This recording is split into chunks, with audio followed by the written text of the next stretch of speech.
from the Figure 4 Online Studios in beautiful Bothell, Washington, exclusively at WrestlingObserver.com. You're listening to The Bryan and Vinny Show with your hosts, Brian Alvarez and Big Vinny V.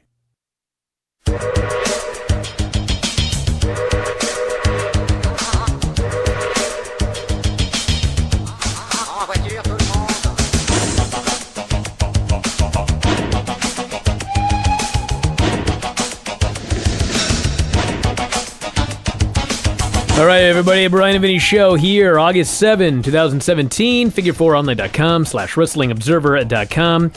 Retro Raw and Retro Nitro here tonight.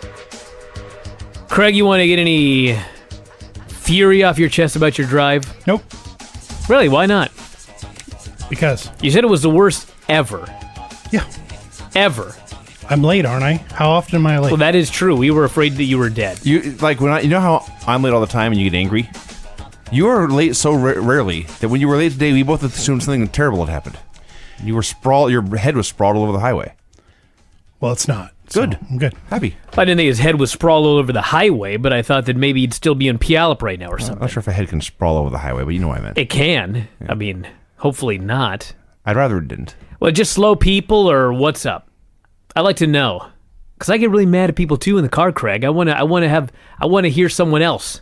Brian, I'm fine. How was your drive, Vinny? Ironically, awesome. Really? My day So your sucked. drive was great? My day sucked. I was behind schedule all day. I jumped in my car 20 minutes later than I wanted to leave, and I got here early.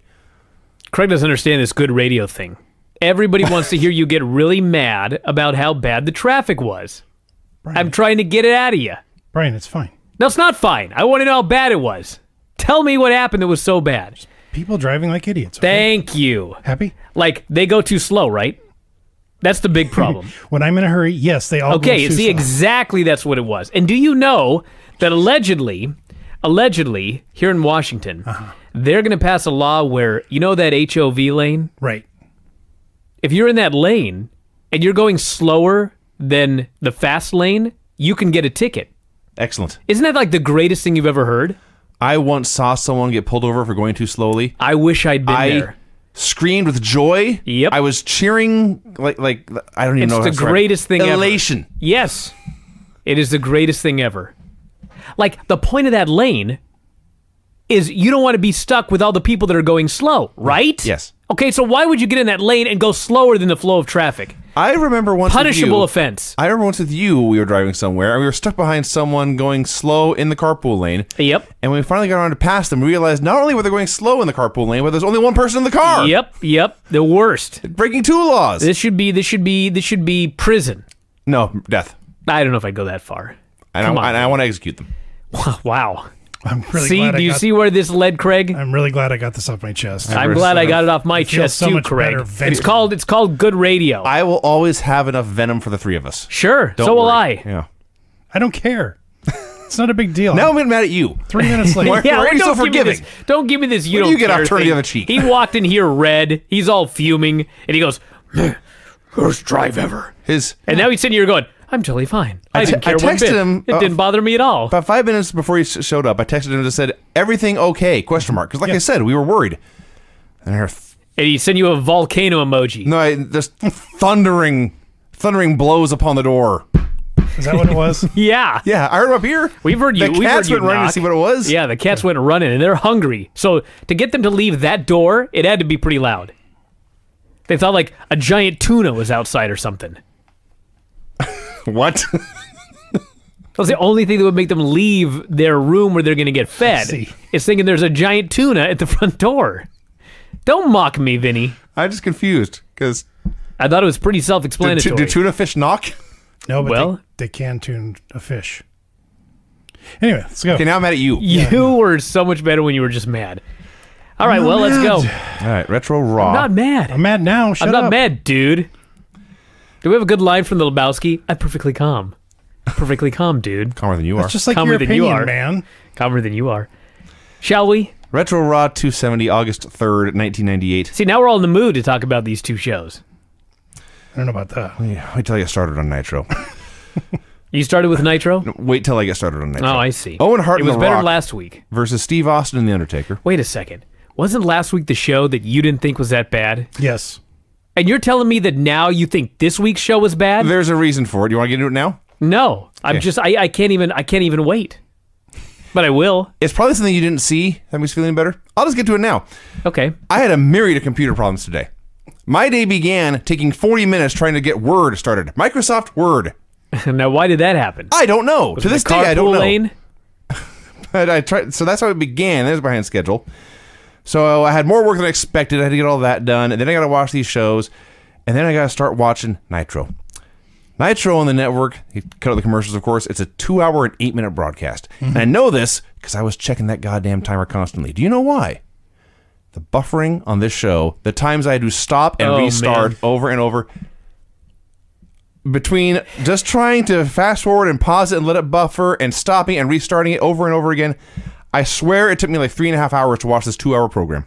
Now, the funny thing about Nitro is they had to cut out all the segments with Jay Leno from The Tonight Show because they don't have permission to use that. None of that stuff was actually shown on WCW television. Christ. So it would have been longer. It would have been 10 minutes longer. At least. You know what's funny? It would have taken me 20 minutes. I had no buffering whatsoever with this show. It only ever happens to me with Nitro. Really? Yes. Now, I have a bigger problem, which is when the show's over and it has the screen that says play or add to playlist. Right. Sure. I can't get it off that damn screen. It won't go backwards. When I hit menu, it starts playing the show. I hit menu again, it goes back to that thing. I hit menu again. There's no back button on this Apple TV new back. Do you have the same problem? Yes, I do. I hate that. I have to restart Apple TV to go backwards on the WWE menu. That's terrible. That's worse than traffic. All right, where were we? Raw? Owen Hart and Rock versus Steve Austin and The Undertaker was scheduled to open the show. So Rock does a promo running the tag champs down, but out comes Sergeant Slaughter instead. Rock demands they be named the new champs via forfeit. So then Austin and Taker come out. Austin hits the ring. However, his partner, The Undertaker, is distracted by Kane at the top of the ramp. So Taker goes to confront Kane, leaving his partner Austin to be double teamed to death. Can you read this in your normal voice when too much stuff is happening at once? Because there's a lot of that. I'm already realizing how much went on. All right, you want me to go to the hyper fast, too much stuff going on voice? Taker gets to the top of the ramp. Mankind appears to brawl with Taker one-on-one. Austin's fighting 2-on-1 in the ring. He stuns Owen, grabs a chair, fights out the rest of the nation, and they go to break. Now, are we sure that that wasn't the exact same thing that happened at the end of the show as well? Because I'm pretty sure it was. It sounds like it, doesn't it? This show reeked of attention deficit disorder. Absolutely. Especially the end of this show. I mean, you know what it was like, which is just so weird, is this was like watching Impact. When Russo was writing Impact. It's exactly what this was. But for some reason, people loved this show, and they watched it in droves. Unlike Impact, that nobody watched. The other thing that is amazing about this is, when you watch these Raw shows here in, I guess it's August of '98, it is absolutely astounding how not legendary Mick Foley getting thrown off the cell was at the time. No. He is just a guy. He's there every night in a suit and tie for reasons that we still have not quite figured out. It's never mentioned on commentary. It's like it didn't happen. And the weirdest thing is, before Hell in a Cell, he was like a featured character on the show every week. He gets his ass thrown off the cell. He nearly dies for this business. And now he's a bit player in the background. Yeah. It's bizarre. Still getting hit in the head with chairs every week. Oh, we'll get to that. 3 times in the show. Yep. We had a Brawl for All match. Now, not that this tournament was ever any good. But first, Dan Severn pulled out of the tournament. Well, yeah, as I was getting to. I see. This was, not that this tournament was ever any good, but this is the segment when it all went blindly off the rails. Yes, Severn, who won his first round fight against the Godfather, has pulled out of the tournament. He did a horrendous pre-tape promo. Oh, I don't know. I thought it was amazing. It was enjoyable for other reasons. It says, a man of my stature has nothing to prove. When I have a score to settle, I will do it when my hands are not bound. You put too much emotion into it. You had too much emotion. I tried. You had too much bass. Tried. Too much energy. Tried. You know what is so strange is, you remember how we've never had brackets? Yes. Okay. So apparently there were internal brackets. Okay. And then at some point, Terrible disease. they switched the brackets around. Aha!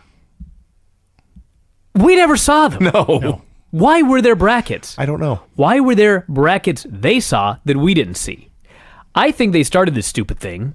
They put everybody in it. Then they decided, hey, Dr. Death is available. Let's have this guy beat everybody, and he can challenge Austin. And then someone else was like, you realize Dan Severn's in this thing. And so they had Dan pull out. They did not want Dan winning and main eventing a pay-per-view against Steve Austin. I guess not. Not that the winner ended up being in a pay-per-view against Steve Austin anyway. So Severn is out. Godfather just goes back in. Yeah, not only does the Godfather go back in, but they say that Steve Blackman has a knee injury as a result of this. Yep. And it is possible that he will have to be replaced by Mark Merrow. Who he beat. Yeah. All the losers are just going to keep advancing this thing. This is such a train wreck. It's so awful. So Godfather comes out for this real fight with the hose and cuts a promo offering them to Scorpio he will forfeit. I swear to God, after I heard about Blackman and after Dan Severn just pulled out, I was certain that Scorpio was going to take the women and leave. Yeah. And we would have another guy out of the tournament for non-tournament reasons. Yeah, he wouldn't have pulled out. So eventually they had the fight. Craig's very proud. Go ahead. They had the fight. Where were you yesterday? What do you mean? Go ahead. They had the... Maybe we should explain that one because people are going to have questions about what Brian's talking about now. Suffice to say, everyone, Brian wanted Craig to talk yesterday and Craig did not speak. No. So, once the fight began, this is like the best actual fight they had in this thing yet. It came off as two guys who had a clue what they were doing. They both seemed to have some training and some skill. It's just one of them was a lot bigger, so he won. Yeah, I remember when it was over, I thought, that was really good. It was a good fight. But then I realized, no, that was horrible. But by Brawl for All standards, that was really good. I have seen boxing matches that were no better than this. Well, sure, yeah. Godfather looked good, and he won the stand-up, probably in all 3 rounds. Maybe, who knows about the third one. But yeah. I mean, he very clearly won the fight. Did you guys ever go to the Tough Man competitions that they had down at the Tacoma Dome? Thankfully, no. Man, that was a good time. Sure it was. But it was better than this. Oh, all right. I'll buy that. I don't know. I enjoyed this. And they announced that the winner of this, Godfather, is going to be facing Bart Gunn in the semis. And listen, as much as this tournament sucks, and it's stupid, and it's a disaster, and it's horrible, I can't wait to see Godfather versus Bart Gunn. It sounds like a slobber knocker. Oh, it will be, I'm sure. The New Age Outlaws did a quick promo running down Kane and Mankind. They vowed to get their tag titles back eventually. And then we got the New Age Outlaws versus Kane and Mankind. So, they had a lot of time. And they weren't... This is not the U.S. Formula Tag match. They almost... As far as this being put together, this is almost a Japanese-style match. Just 4 men all fighting constantly, back and forth throughout. Great intensity. It was a great brawl. It was a very good TV match. The big spot was where the Outlaws tried to double suplex on Kane. He double suplexed them. And I know it's work, but those are not small men he threw around. I thought this whole thing was like really good until the end, and then it was like absolutely horrible. All right. It fell off a cliff. They did the spot where the good guy hits a move, the other guy hits a move. It's usually in the tag match or the triple threat matches. And then at the end, everybody hits a move and they all collapse. Yes. Except they did it with chairs. Well, yeah. Yeah, Mankind he killed the Road Dogg with the chair shot. Then Billy just kills Mick Foley with a chair shot. Waffle him. This is the first, by the way, of the Mick Foley chair shots tonight. And then they all just kept wrestling. That's like, a fact. that wasn't even the end. No. They just thought, it'd be a great spot. I'll hit you as hard as I can in the head with a fucking chair. Yeah. And then you hit him in the head as hard as you fucking can with a chair. And then you clothesline the guy, and then we'll keep going. Oh, all right. You know, you chair shots Road Dogg took. I'm looking back now at the Attitude Era. Like, he took so many chair shots to the head. We haven't gotten yet to his hardcore title reign. No. There will be more. So eventually, they do hit the double suplex on Kane, but then Mankind puts Road Dogg in the mandible claw, and Kane recovers, hits Road Dogg with a tombstone for the win. LOD is backstage. Hawk identifies himself. God, this was so stupid. I hate this show. And it was the better show. Identifies himself as Michael Hegstrand. Apologizes to the WWF, to Titan Sports, to his partner, and to the fans for his behavior last week. Then he says it's time to do the Hawk thing. Yep. This was your classic Vince Russo terrible bullshit. This Road Warrior is just a fella named Mike. Mm-hmm. How could I possibly ever give a fuck again? Well, he says, most of what we see is fake. This is real. What I'm saying right now is real. But now it's time to go be fake. This was so stupid. Yeah. So we had Jeff Jarrett versus Hawk. And by the way, so last week, Hawk was all fucked up. Cost him and his partner the match. He apologizes. He has a singles match. And he wins. Mm-hmm.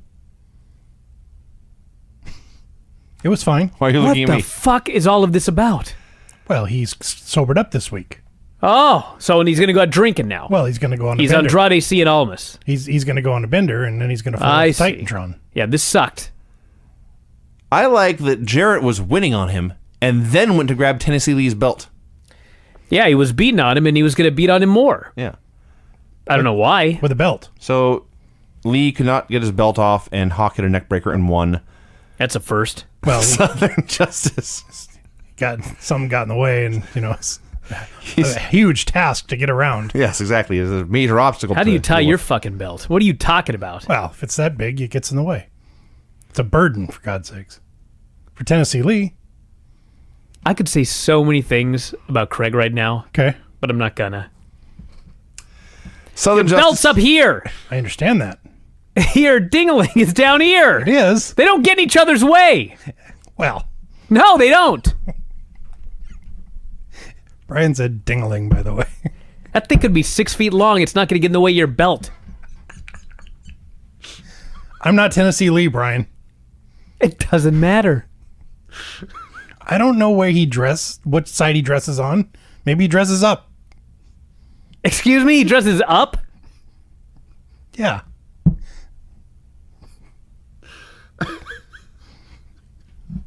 Okay.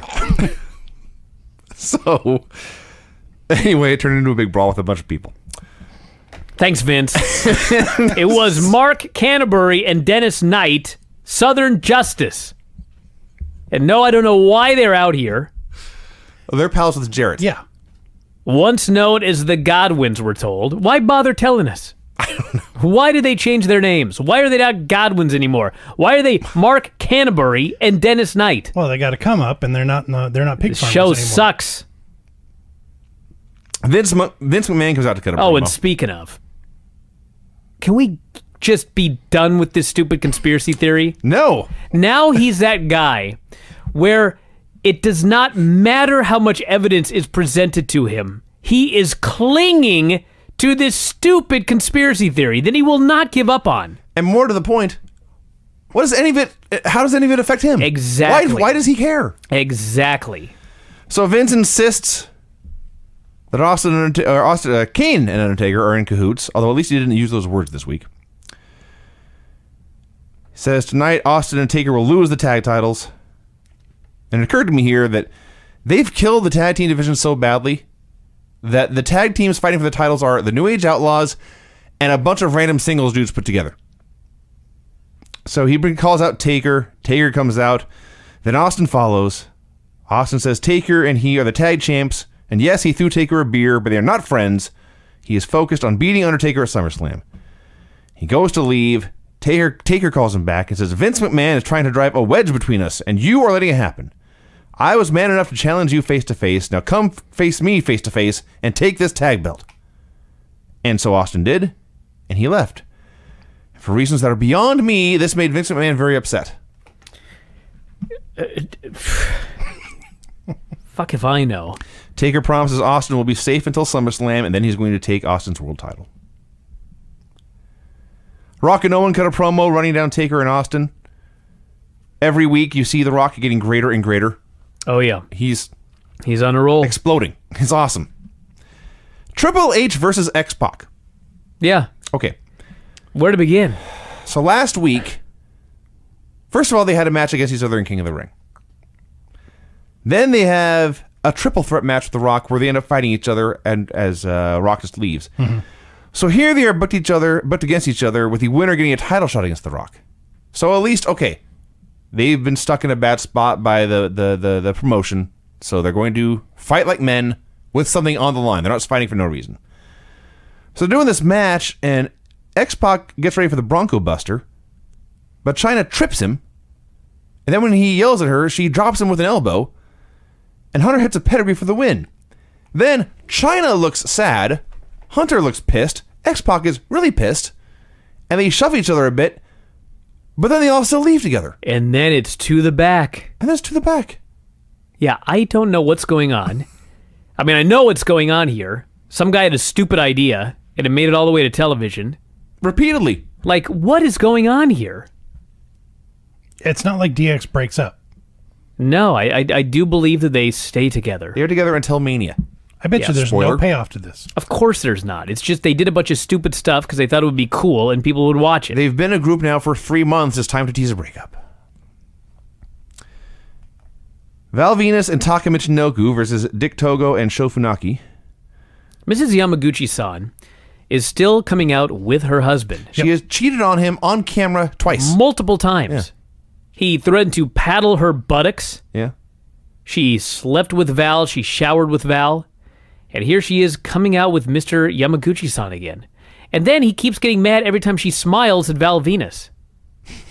This is the stupidest storyline. You're not even getting to the stupid part yet. So, this was a horseman beatdown. Val starts, goes alone for a while, goes to tag Taka. Taka turns on him. They're all beating up Val. And Taka points at Mrs. Yamaguchi-san and says, "She's my sister!" My sister. So he is outraged at the man who made his sister happy. He's not pissed at the domineering, abusive, controlling, manipulative husband that she has. Yeah, because it's all a stereotype. I guess. The storyline on Raw is that if you are Japanese, then if you are married to a Japanese woman, she is subservient to you. Mm-hmm. So as her brother, Taka is upset, not that she doesn't like Mr. Yamaguchi-san. He is upset that she is not subservient to him. It doesn't matter if she likes him. Her role is to be subservient to this man. Maybe she's upset with Val for banging his sister. Oh, there could be that too. I would imagine. I'm sure there are many layers to this stupid fucking story. But yes, Taka Michinoku. Did anyone else forget this? He's Mrs. Yamaguchi-san's brother. I was taken by surprise. I knew at some point he joined up with a crew. The only thing I remembered was Choppy Choppy Pee Pee. I did not remember all of the details leading up to it. Mm-hmm. Yes, 19 years later, I was shocked in my living room. Well, I was stupefied.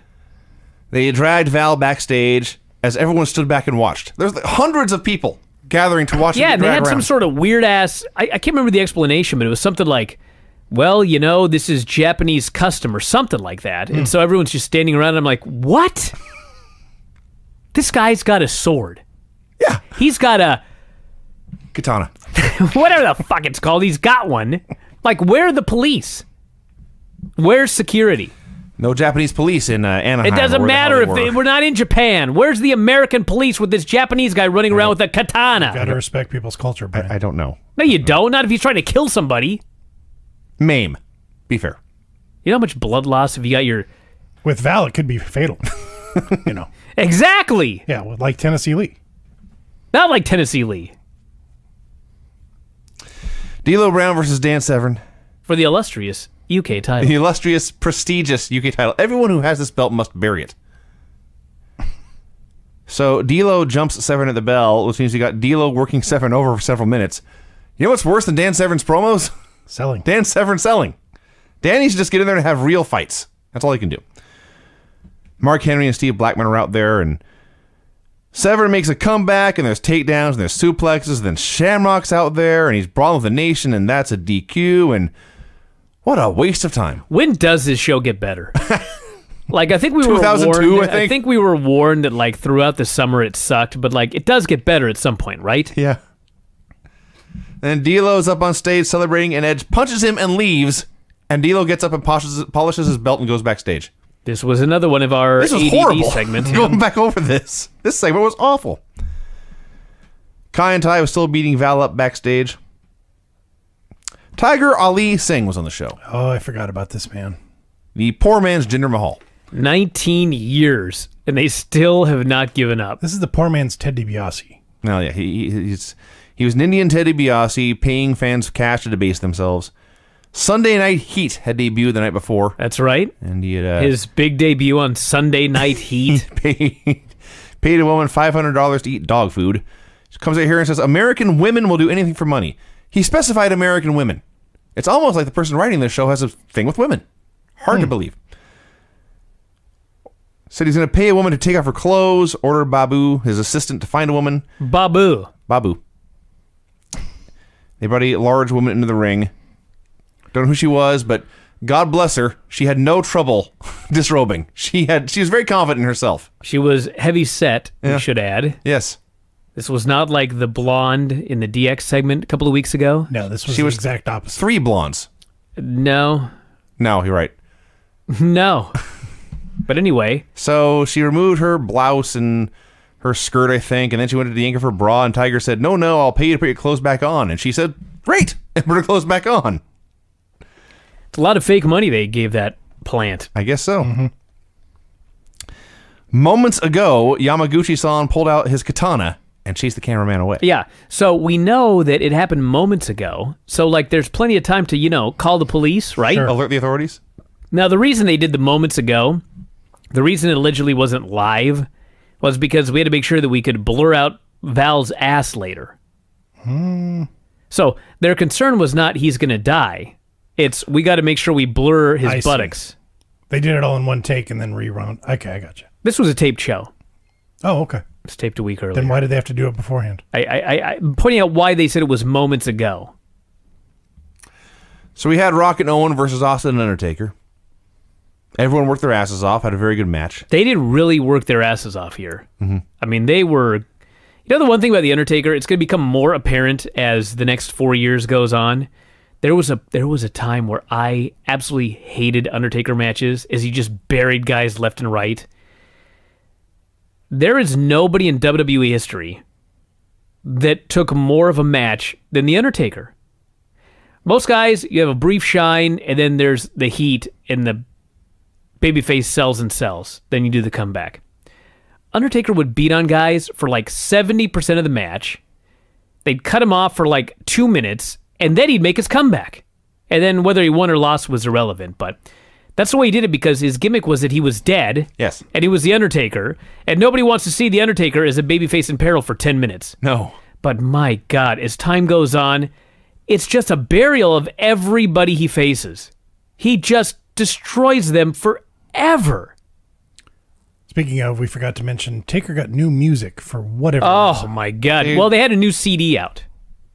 And so there were like rock versions of everybody's theme. Well, he's been using a famous version of his music. This one, it's like they took that version Yes. and just remixed it for the sake of remixing it.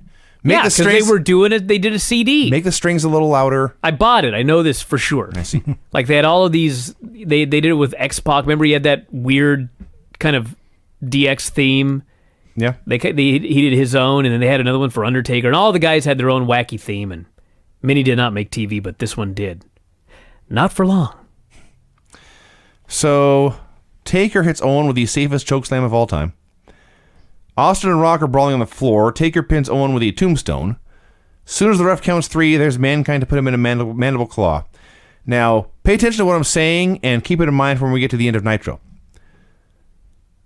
Mankind has Taker in a mandible claw.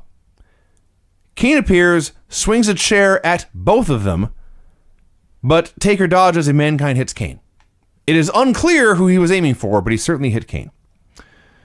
And then Taker grabs the chair. He hits Mankind as well. Just everyone is hitting Foley in the head with a chair for no reason.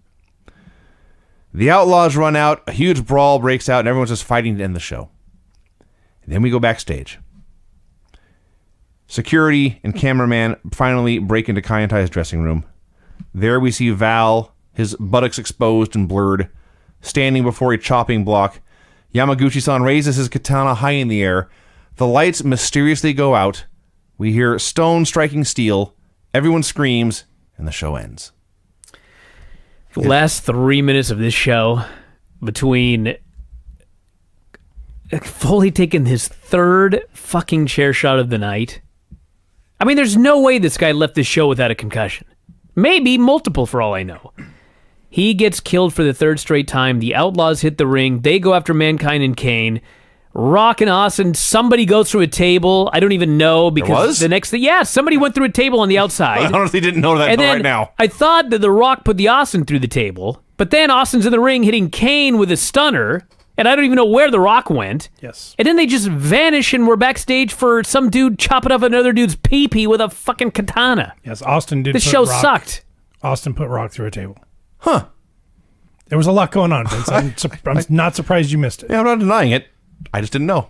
Dude, that had to be off the top of my head because I couldn't even write it all down. Yeah. There was so much happening. I was just, what is going on in this show? Maybe I'm in a bad mood, but this show sucked. And Nitro was even worse. Nitro. But it was better than last week, so I hated Raw more. All right. You grading them on a curve? I am now after last week's Nitro. That was the worst show I've ever seen in my life. Nitro number 151, August 3rd, 1998. The announcers explained Larry Zbyszko is trapped in a meeting with Time Warner executives. So Bobby Heenan is filling in. Upgrade.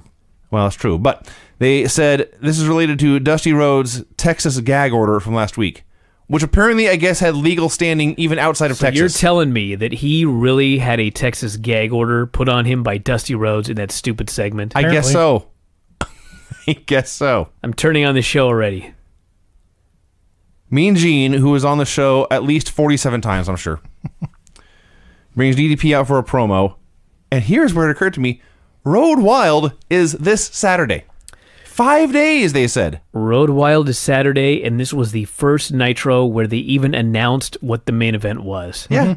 It is Hulk Hogan and Eric Bischoff against DDP and Jay Leno. Yes. In Sturgis. Yes. At a free fucking show. Yes. On pay-per-view. Right. And by the way, the champion, Bill Goldberg, has no opponent for this pay-per-view. No one bothered to book a world championship match for the pay-per-view. He had to get his own match booked. I'm stunned. So yes, Jay Leno in storyline going to hit the pro wrestling ring on pay-per-view with a week of training from Dallas Page. Yeah, for real, he was training with Canyon. And he knows moves. This was not DDP's best promo. I've never heard him use the word scum more than in this particular pay-per-view here, or this particular interview. They plugged the pay-per-view. Think about this. Just think about this for a second.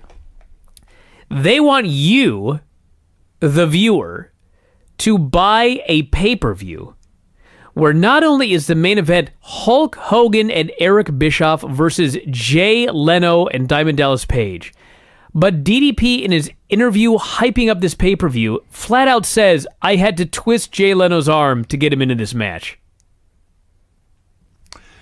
I think he was trying to be sarcastic. Can you imagine? I think he was trying to be sarcastic. Well, he did a poor job because I believed he had to twist Jay's arm. Well, there's more. Page finishes. He announces the match. He goes to leave the crowd. But Jimmy Hart and Barbarian come out to issue him a challenge for some reason. So it's Page versus Barbarian. Hey, this was better than last week's opener. Well, listen. Brian, you love the Barbarian. I love the Barbarian. I'm going to assume Craig loves the Barbarian. Sure. They've been doing nothing with him for months. Nope. And last time we saw him, he was getting beat up by his old partner, Meng. That's right. He comes out here. He's been doing nothing. He's not doing nothing on the pay-per-view. Page is in the main event. And think, okay, we're going to DDP showcase here. Nope. Barbarian wrestled like The Undertaker. He took 70% of the match. Page keeps going for diamond cutters out of nowhere and getting cut off. And then finally, it's time. He's a clever savage. It's time. Page grabs him for the cutter. And time freezes. Mm-hmm. And it appears that Barbarian doesn't want to go down. No. So Page is pulling on his head and pulling on his head, and finally they both just fall over, and then Page pins him. I don't know what happened here. Wow. Yeah, this was a day where DDP decided, well, I'm going to wrestle the Barbarian. I'm going to put his whole match together, and I'm going to work really hard and have a really good match.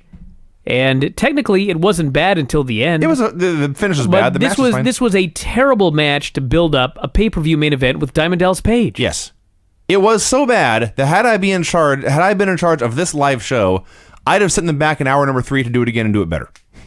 Just say, Page, just kill him this time. So Larry's back. He missed 15 minutes. He's going through some spiel about how there was doctored videos and people had been harassing him on the set. He said he had threatened to quit and go play golf full-time. And that was it. That was the payoff. Yep. What the hell was this? Nothing changed. Yeah. They recapped Goldberg's win over Bryan Adams last week and then getting chokeslammed by the Giant to end the show. Eric Bischoff came out to do what is hopefully his last talk show segment. Dude. This was another Tonight Show segment. He only has 2 sources of material. Yes. He has Monica Lewinsky jokes, and he has Jay Leno's head/chin. Right. That's all he has. And, I mean, before, like, sometimes he would come out and he would only do the interview segment. Sometimes he would come out and he would only do the monologue. This time he comes out here and he does an excruciating monologue. And then he goes and he interviews Hulk Hogan on a fake Tonight Show set. And Hulk Hogan is out there cutting a promo, a fighting promo on Jay Leno. Uh-huh. Do you know what's amazing about this? A lot. So we used to get the quarter hours. This did not die in the ratings. That is People astonishing. did not turn off the show during this. How? I was ready to turn off the show. You know what was really annoying me about this? Hogan's jewelry, his necklace, kept banging into his mic. So as he's talking, you just hear this over and over again. Anyone hear that? Yeah. I was sitting in the mic. I couldn't tell. Anyway, he promised they would win at Road Wild. This was dreadful. Dreadful is what this was. Had a Bret Hart video package focusing on his rivalry with Sting.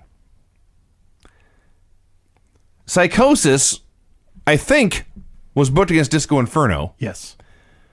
Disco comes out, then makes a big introduction of his best friend, his tag team partner, and one of the world's hottest young dancers, Alex Wright. They play Alex's music, but it's Tokyo Magnum instead. Disco doesn't care. Did he say Alex Wright? No, he did I don't not. think he did. I think he said, this is my partner. He's the greatest dancer of all time. Never said Alex You're Wright. supposed to think it's Alex I Wright. see. But instead, Tokyo Magnum comes out. Apparently, their tag team broke up. I'm going to explain all my confusions in this show due to the horrific buffering issues. So, whatever. It had nothing to do, Vinny, with your buffering issues. No, it just wasn't. Well, I had to It had stop to and do- restart, and I missed where he started speaking. But my point is, it had to do with this show sucking. Well, there's that as well. That That's didn't the help bigger things. issue. Tokyo Magnum comes out to wrestle for Disco. They do about 2 things, and then Scott Norton comes out and kills them both, and Disco doesn't care, and he leaves. Well, I'll tell you what you missed with your buffering. Psychosis Magnum is about to start. Norton comes out, power bombs both guys. He says, I don't have a match tonight, so I'm going to make my own. So anybody who wants a match, come out here. Hugh Morris comes out in his pajamas. Yeah. Norton power bombs him and then leaves. immediately. He got no offense. I thought he wanted a match. I don't know. I don't know. For the second time in 20 minutes, they recap the Bret Hart-Sting feud. We get it. They are not buds. We understand. Mean Gene's back.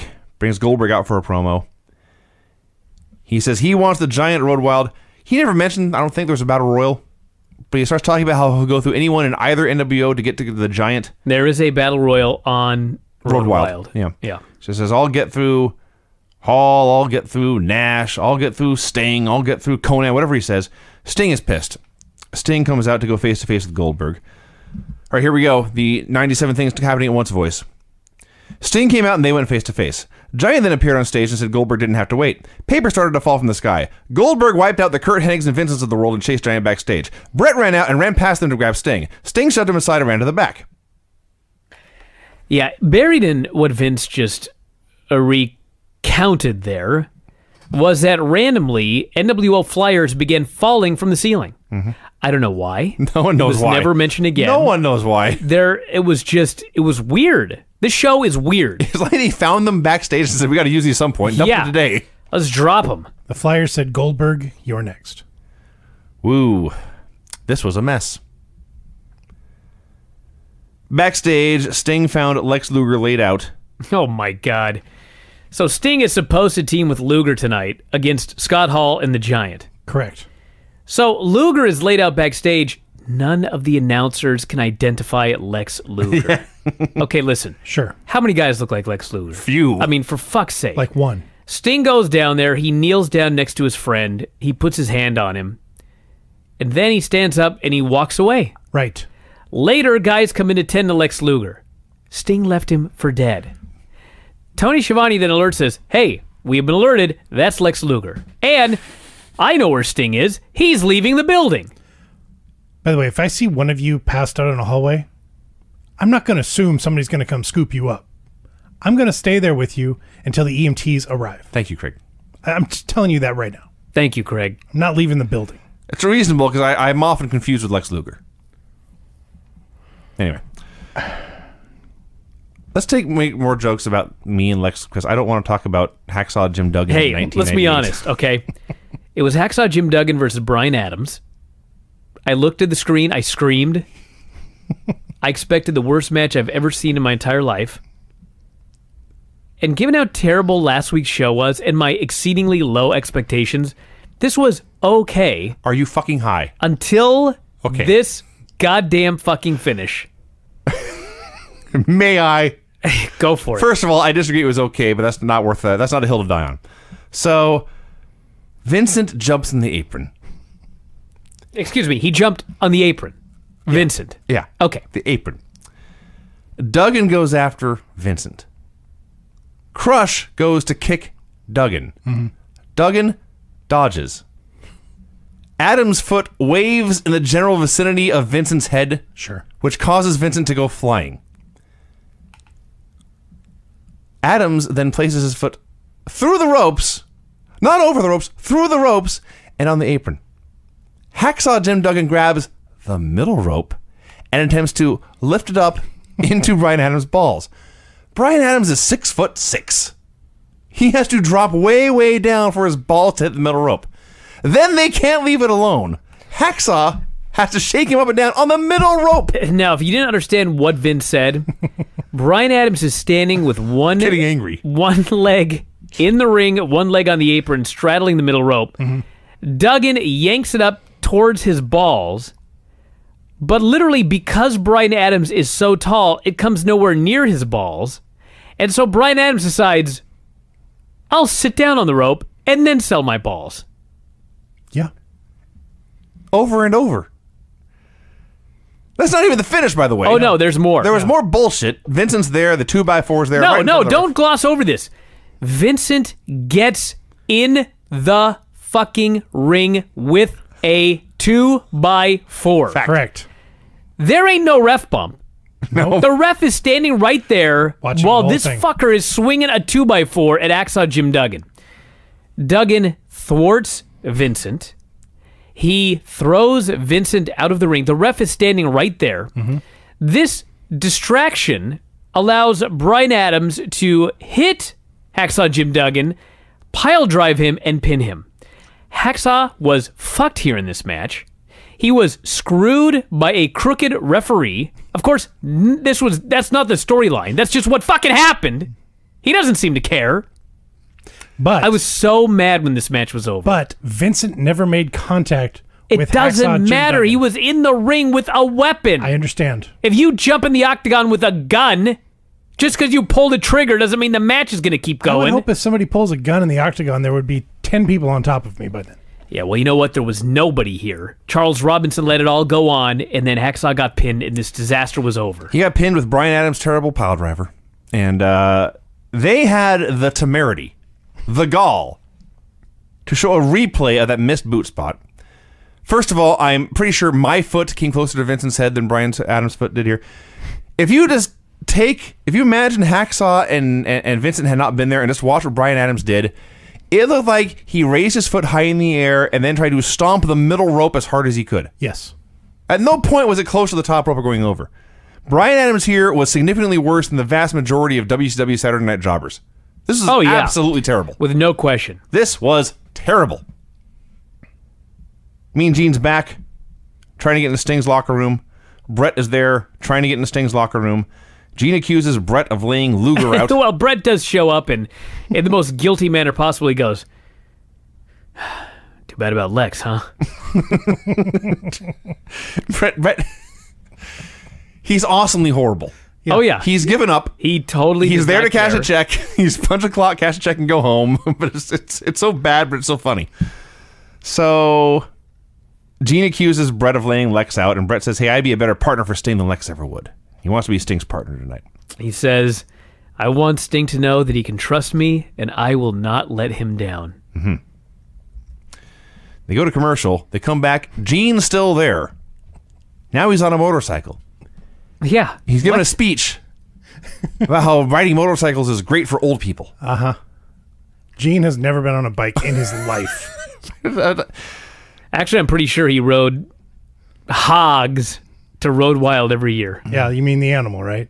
He's never been on a bike. I think you'd be surprised. He rode on the back of somebody else's bike then. Sidecar. Yeah. Yeah. Biking, motorcycles, great for old people. Sure, yeah. That was his point. I mean, if you want to die. Raven and the Flock came out for a promo. The only good thing here is Raven had a Savatage t-shirt on.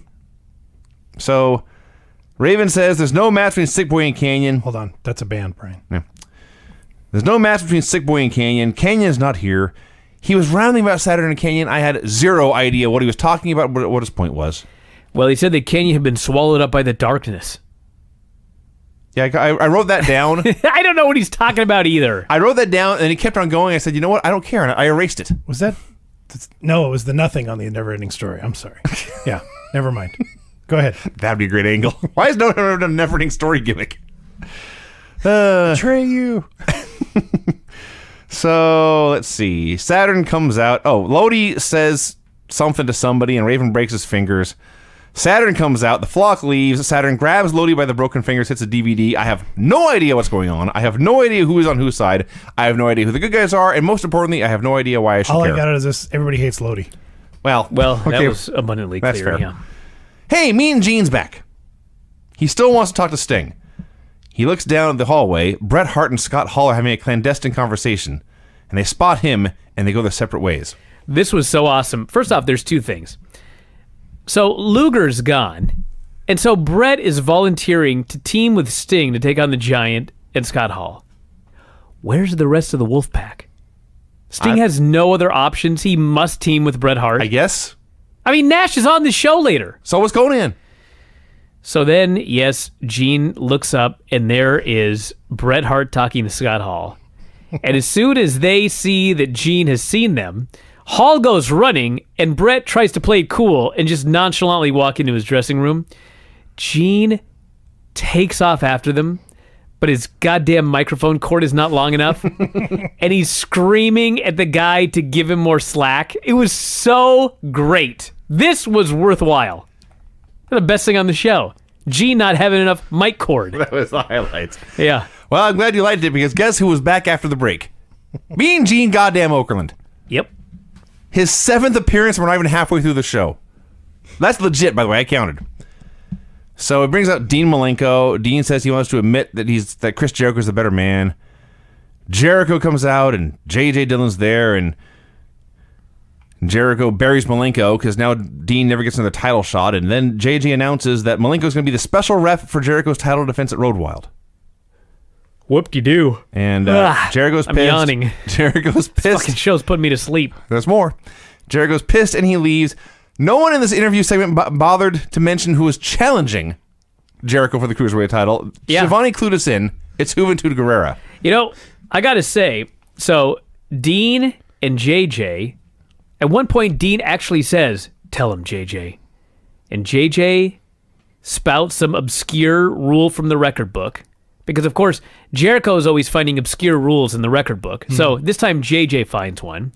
And the rule is basically, if a wrestler is too wild and out of control, you can assign a special ref. That's fucking obscure. So he announces the special ref is Dean Malenko. And Chris Jericho flips his lid about how it's a conspiracy. And you want to know what? He's right. Yeah. He is 100% absolutely correct. Unlike Vince McMahon, this is undoubtedly a conspiracy to take the title off of him. He was right. Yes, Craig? The next match. Finally. A really good match. Eddie Guerrero and Juventud Guerrero. I wanted to see this match. I was excited to see this match. But I was watching this match, and it got lumped into the rest of the crap on this show, and I didn't care. No. This was the best match on the show, and it got lumped into all the other garbage. The announcers outright said they hoped Malenko would be a biased ref and screw Jericho at the pay-per-view. Told you it's a conspiracy. They had some sloppy moments early, but by and large, as Craig said, it was a very good TV match. Juvi's tope, holy crap. We flew over the top rope on Eddie. It was awesome. And they did some stuff. And then Eddie won clean as a sheet with a frog splash. Eddie, not Juvi. So the challenger in 5 days for the Cruiserweight title is unnamed in the promo and then beaten by a guy who's not on the pay-per-view. Yeah, you know what? It's almost like this show sucks. It's almost like the show sucks. The people making it don't know what they're doing. Gene Okerlund. There's a point of a time where I'd be watching this, and I'd see something coming up, and I'd call Cameron into the room. Come on, Cameron, you got to watch this with me. I don't even bother anymore because I was burned earlier in the program when Tokyo Magnum was going to wrestle Psychosis. I don't even bother anymore. I can't even show him the good stuff because the bad stuff outweighs the good stuff by such a huge margin. That's true. You know this company died? He died of death. Gene Okerlund is back again. Gene Okerlund is sitting on a motorcycle again. Gene Okerlund goes in a promo about old men riding motorcycles again. I thought I'd rewound it somehow. No, this had to happen twice. They go to commercial, they come back, it's Liz Marks versus Stevie Ray, and Gene Okerlund is back! Get off my TV! Go away! I mean, he's not that bad. It could be Dasha. Yes, Stevie, why he has the TV title. Stevie claims to have legal documents from Booker T naming Stevie as the new TV champion. See, this was one of those moments where I couldn't figure out if Gene had gone into business for himself or what. But Gene's like, that ain't legal. There's no. You tell me these are notarized. I don't see any signature here. And Stevie's like, it's right there. And Gene's like, I don't see it. And finally, Stevie just walks away. So they're doing this match. Oh, no. Okay, it's a terrible match. No. This is Liz Mark Jr., who sucked, okay? Against Stevie Ray, who sucked. And my fucking God, did they have a shitty match. He sure did. I mean, you think about all those shows we did at the B&I Marketplace, and there were some shitty matches on those shows. This would have fit right in. This was so horrible. Thank God Chavo Guerrero interrupted. Are you kidding me? Words I've Let me never tell you said. something. I swear to God, when I'm watching Liz Mark versus Stevie Ray, which, by the way, Liz Mark, I mentioned it before, he's horrible. He's the worst luchador they've got. They're like, well, who can put him in the ring with? I know, Stevie Ray. It's horrible. And then the moment this fucking Chavo Guerrero came out on that goddamn stick horse, I fast-forwarded. I don't know what happened. I don't care. I am done with Chavo. I'm done with him. I will not watch his segments. Do you hear me? So you can tell me what happened. I'm not watching it. So Chavo comes out. He is wearing Stevie Ray's gloves. Stevie Ray didn't put on all his ring gear tonight. He says, I found these gloves in your bag. I also found this notary stamp. Now I can make marriage licenses and driver's licenses.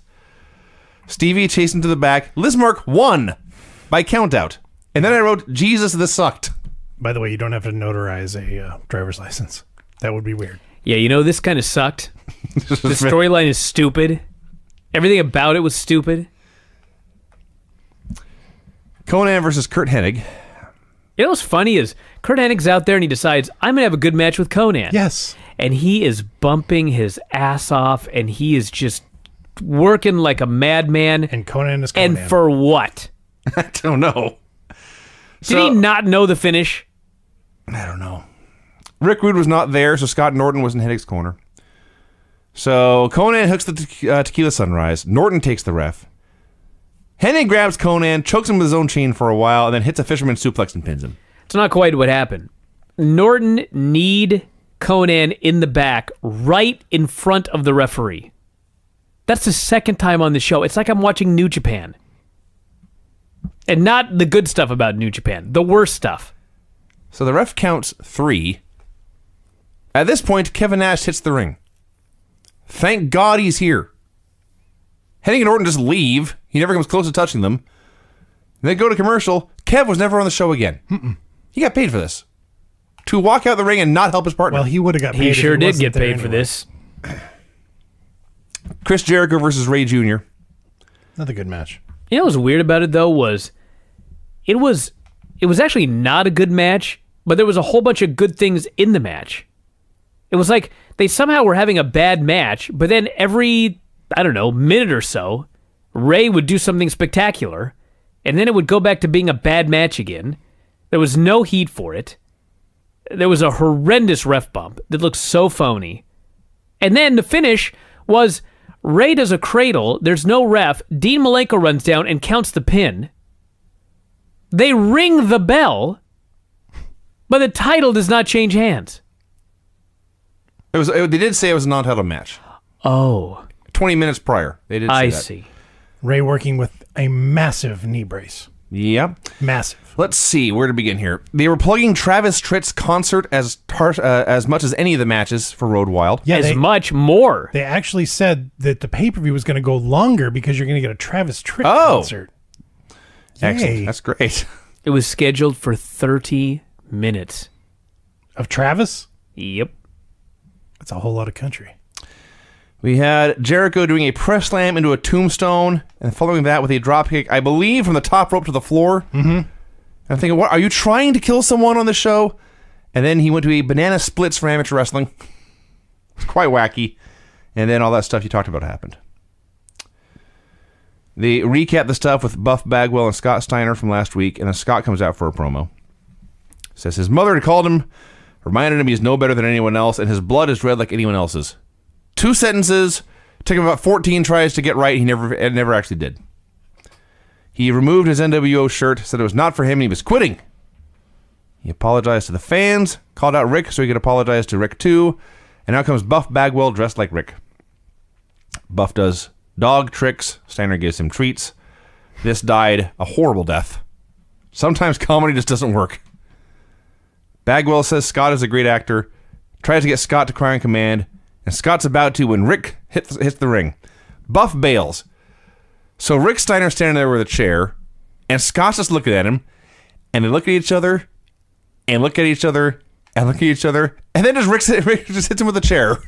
Hit him in the shoulder, so it was not in the head, but it came out, like, it was so obvious, but it still came out of nowhere. I laughed my ass off. And then Rick is running around ringside, swinging this chair, chasing Bagwell, and calling him a pussy. Yes. Mm-hmm. Well, Rick's insane. He didn't care. No. He just did his thing and went to the back laughing. If you had told me Rick was supposed to like drop the chair and hug his brother, but then hit him with the chair instead because he thought it'd be funny, I would totally believe that. Scott looked totally caught off guard by being hit by the chair here. I laughed and I laughed and I laughed. The Nitro girls were dancing when Hogan and company came out for a promo. I couldn't believe they actually, after all this time, finally did an angle based off the Nitro girls dancing. Mm-hmm. Well, it'd been like a year, because Savage and Liz harassed Kimberly, too. But Bischoff traps Kimberly in the ring. She is trapped in the ring, can't duck under the ropes. Even Heenan saying, crawl under the ropes. She would not. Bischoff says, you know, Kimberly, you look pretty good for trailer trash. Heenan says, she does. I laughed at that, too. Bischoff says if it wasn't for him, Kimberly would be a waitress in a topless bar. She slapped him, and they grabbed her arms. Paige runs out. He gets tackled by Giant Adams. So they're both being held apart, and Bischoff starts talking about Penthouse Magazine, where it said Kimberly was the most active member of the Nitro Girls. This goes on for a while. Bischoff's taunting them both. Hogan says Kimberly's black and white from head to toe, and Vincent and Disciple start nodding. And they start beating up Paige as Kimberly looks on, and Giant chokeslams him, and finally they let her go, and Hogan says, you can come to my house if you ever need some good loving. No, let me say what he said. That's not exactly what he said, Vince. He said, the next time you really need some lovin', come to the House of Hollywood because Daddy's got something for you. Creepy. This was so creepy. And you know what was Here's my takeaway from this whole thing. I thought this angle was so awesome, but then it hit me that it was done to set up Hulk Hogan and Eric Bischoff against DDP and Jay Leno. That's right. Whatever. It was weird. So they go to the announcers. This was worth it. This was worth it. Because when this was over, we got the classic Mike Tenay disgusted look. For like 5 minutes. Right into the camera. Oh, yeah. He has to be a robot. He's an amazing robot. So the announcers are beside themselves. They can't even speak. They just look at each other, sigh deeply. They're so appalled and offended by what's happened. Can't believe Jay Leno won't want to get involved with any of this. Neither can I. But they go on. It's like 2 minutes of gnashing and wailing, and then, folks, you don't want to miss this Travis Tritt concert. Very important. Here's his new CD. Run out and buy it right now. Yep. Scott Hall and the Giant versus Sting and a mystery partner. Turns out the mystery partner is Bret Hart.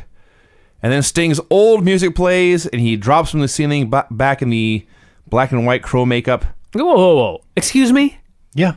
He dropped from the ceiling in his old Sting makeup? Yep. Why? Don't know. Oh, you don't say. So he just did it. Yeah. Yeah, no reason. Oh, okay. Old music, old makeup. Somebody laid out Lex, so he decided, I guess, to quit the Wolfpack and be Angry Sting again. So I'll give everybody a little bit of insight. There was a feud going on between Hulk Hogan and Kevin Nash. Kevin thought that Hogan was trying to kill the Wolfpack. Now, from watching this show, it looks like he's right. The story from Kevin Nash's side was that he didn't even know that Sting was going to come down in the white outfit, the white makeup and from the ceiling. I call bullshit. You're at the building and you don't see that they're setting up somebody to come from the ceiling, and you don't see Sting with white paint on instead of red. I mean, how can you not know this? But yeah, they just decided, I guess, well, we got a big buy rate when he had white paint on, so let's just do it again. When he was red, he was so happy. And he was joyous, and he was having fun, and it was enjoyable to watch on television. Now he's out there again in his old outfit. He looks depressed. He looks like he hates his job. Probably did. And there was no explanation for it. There was no storyline. There was no even attempt to make sense of any of this. They just did something for the hell of it. Yeah. Well, it goes back to this whole show. They have one thing that worked, and they keep doing it over and over again. Do you realize it's been 2+ years of NWO now? Oh, yeah. And they keep going. So Sting does not want to team with Bret, but he's very happy to fight Hall and the Giant. And they cut him off with a shot from the apron. They beat him up in a terribly boring manner. Just dragged and dragged. Bret gets knocked off the apron. Sting makes a comeback, punches Giant in the balls. Ref doesn't care. Now, you recall earlier tonight, Kane swung a chair, and it was not clear if he was aiming for Taker or Mankind. Like, at the same time on TV, Bret hits the ring with a baseball bat. He swings it. It's not clear who he's aiming at, but Sting ducks and Hall gets hit. So... It wasn't clear, but, I mean, it was pretty clear that he was aiming for Sting. Or for... Yeah, Sting. See? And Sting ducked, and he hit Hall. So, Sting pins Hall. Bret leaves with the tag belts. Then they say it's a DQ. Then Giant lays out Sting. Then Goldberg runs out and spears Giant as the show ends. Yep. Show was a disaster. The show was very, very bad. It was still better than last week. Last week's show, I mean, I'm kind of glad I watched it because it's really set the bar very low for these Nitros. Like, without last week's show, I probably would have thought this was the worst show I've ever seen. But because of last week's show, now I simply think, nah, that's bad. I've seen worse. But yeah, this is terrible. And I think it's only going to get worse. I do believe so. Well, that's it, everybody. That's the Retro Review. I pray to God at least one of these shows gets better sometime soon. It's very depressing otherwise.